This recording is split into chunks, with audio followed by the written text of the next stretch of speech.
kapaglaom, maayong buntag kaninyong tanan. Ang atong hilisgutan karong Setyembre 21, giuluhan og mga kinaiya nga sinapsapan sunod sa hulagway sa palasyo.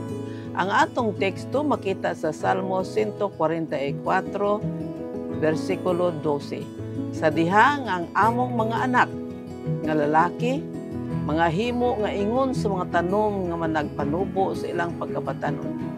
Ug ang among mga anak nga babaye, mga ingon sa mga bato sa pamag-ang nga sinapsapan sunod sa lagway sa palasyo. Kapag laom, kung ang mga batanon insakto nga magpasalamat ni ining mahinungdanon nga bahin sa pagpalambo sa kinaiya, ilang masabtan nga gikinahanglan ang paghimo sa ilang buluhaton aron kini makabarog sa pagsulay sa pag-imbestigar at tubangan sa Dios.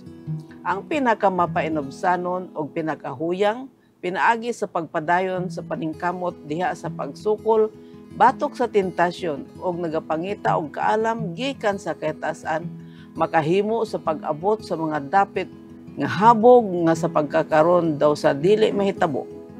Kini nga mga kalampusan dili mahitabo kung wala ang usa ka determinado nga tinguha nga magpabiling matinumanon diha sa pagbuhat bisan sa ginagmay nga mga katungdanan. Kini nagkinahanglan sa kanunay nga pagbantay nga ang hiwi nga mga kinaiya dili pasagdan nga mulig-on. Ang batanon mahimong adunay moral nga kusog tungod kay si Hesus mianhi sa kalibutan aron nga siya mahimong atong sumbanan ug maghatag sa tanang mga batanon sa tanang mga edad sa langitnon nga panabang. Kining kalibutana maong dapit buluhatanan sa Dios. Ug ang matag bato nga mahimong magamit dito sa langitnon nga templo kinahanglan nga pagasunugon og sapsapan hangtod nga kini mahimo na nga usa ka nasulayan og bililhon nga bato.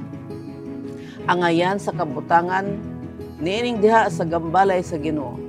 Apan kung kita magdumili nga mabansay ug madisiplina, kita mahimong mga bato nga dili masunog ug masapsapan ug igabalibag sa daplin ingon nga walay pulos. Mahimong dako kaayo ang buluhaton nga angay buhaton. Nga ikaw usa ka gahi o gansang-gansangon nga bato nga kinahanglan ayuhon og sapsaban sa dili pa kiniibutang sa usa ka dapit dito sa templo sa Dios.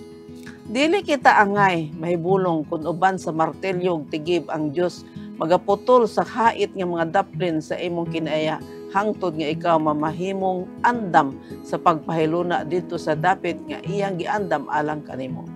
Walay tawo nga makahimo sa pagbuhat niini nga bulhaton. Pinaagi lamang sa Dios nga kini mahimo ug batuni ang kasiguruhan nga siya dili mo bunal nga walay pulos nga paghapak. Ang iyang matag bunal usa ka paghapak uban sa gugma alang sa imong walay katapusan nga kalipay. Siya nakahibalo sa imong mga kaluyahon ug sa mga buluhaton alang sa pagpasiguli og dili pag-uban. Kapag laom, ang usa ka kinaiya nga sinapsapan sa hulagway sa palasyo mahimong mudan-ag sa mga korte sa Ginoo hangtod sa kahangturan. Mag-ampo kita. Diyos ug may gugmaon namong Aman sa langit, salamat nga wala kami nimo gipasagdan nga mahimong walay pulos nga mga bato sa imong gingharian.